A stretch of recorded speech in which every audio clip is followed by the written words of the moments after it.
As I mentioned before at the beginning of this course, I am a late objects professor, meaning that I prefer to cover the creation of custom classes, including the pillars of object-oriented programming being encapsulation, inheritance, polymorphism, and abstraction, until a little bit later in the course, after we have covered I would say the traditional programming topics, such as getting input from the user and displaying output and working with variables and using arrays and generating random numbers, using conditional structures and repetition structures.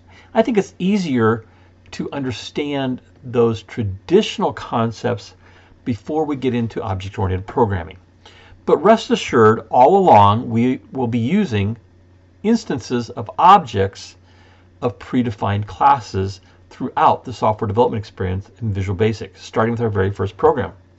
If you think back to that brief tour of Visual Studio and Visual Basic that we did earlier, we created some objects. We created a label and a button.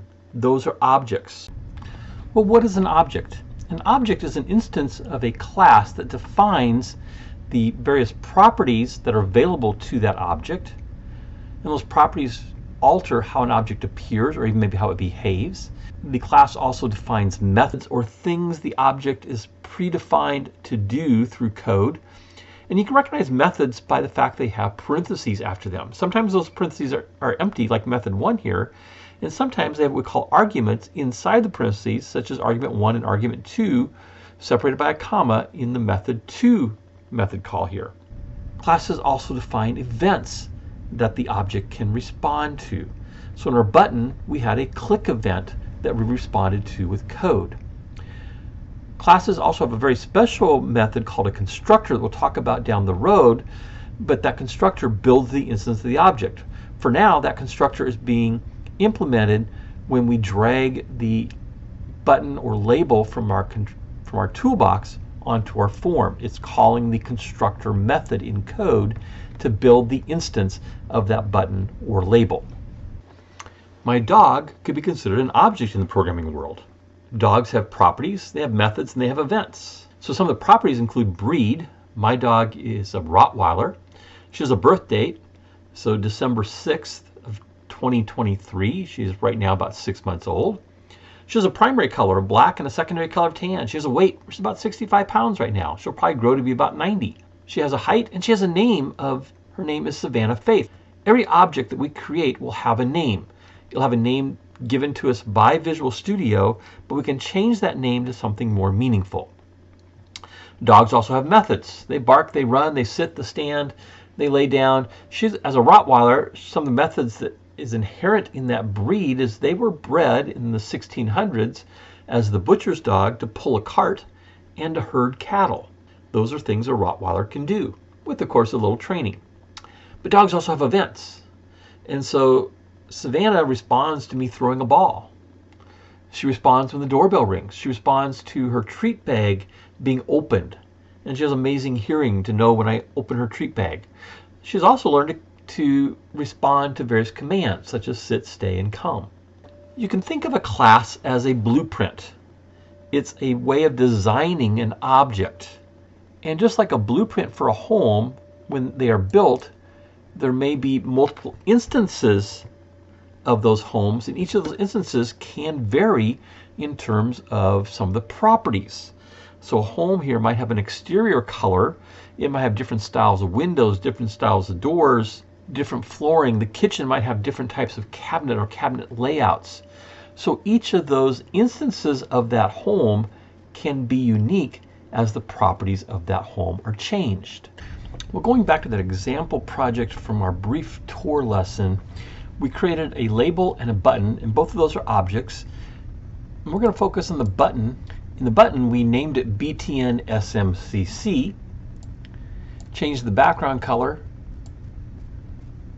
We modified the size. I think I did that visually by dragging one of the corner handles and resizing that button. We gave it a text of SMCC, and the text line is middle center. We can also change the font here. So again, just changing the appearance. Let's make this a little bit larger. We'll do bold, maybe 14. And I can also change the fore color.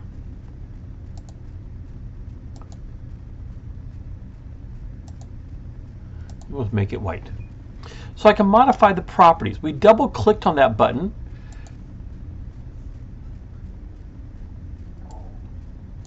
To get our stub of private sub btn smcc underscore click, and the end sub, we wrote the code to change the text and the back color of our label.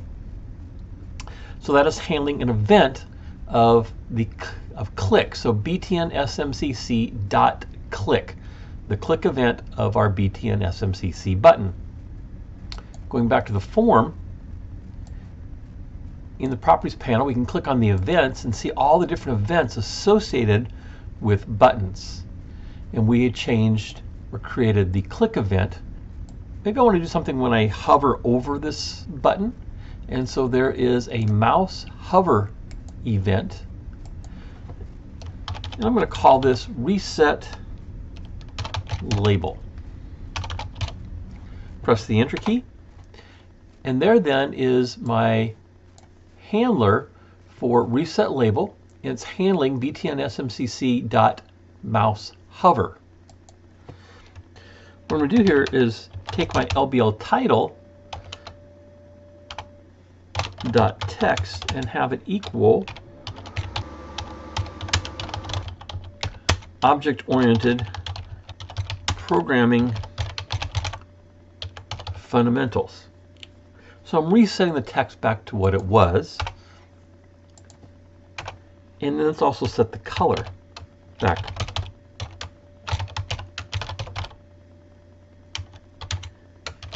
to color.alice blue. And so again, I'm going to run. I can click and change the color and the text as we did before, but now if I hover my mouse over, it resets it. So I've got two different events that I'm handling here. Let's do one more. I'm going to take the label this time, and I'm going to do a click event here of hide show button.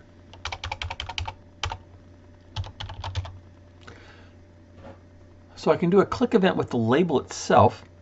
I'm going to press the enter key and it takes me to the stub for that particular project. Hide show button. I'm going to do something called a Boolean conditional structure, in which I'm going to have it do two different things based on a condition. My condition is going to be btn smcc dot visible equals true. Then I'm going to take btn smcc dot, and in the IntelliSense here, which shows all of the properties and methods for a button, I have the hide method. Now notice the properties have wrenches in front of them. The methods have boxes in front of them. So this is a method. And it tells me it conceals the control from the user. It tells me what that method does. So I'm going to add my parentheses, because it is a method, it has to have parentheses. And I'm going to add an else fork and do the same thing, btn smcc dot, this time I'll use show, another method. So we have properties, events, and methods associated with that button. I'm going to come back in here. Let's run our project.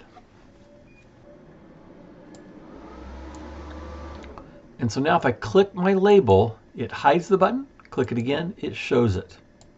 So it acts as a toggle. I can change the text. I can hover over it and reset it. So we have three different events being handled, two for the button, one for the label, and we're using a method and changing properties. That is object-oriented programming. If you just jumped into this video, you can see all the videos from the Programming Practicum playlist by clicking on the image in the lower right. And if you'd like to be alerted to future videos I create, you can click my picture in the top right to subscribe to the channel.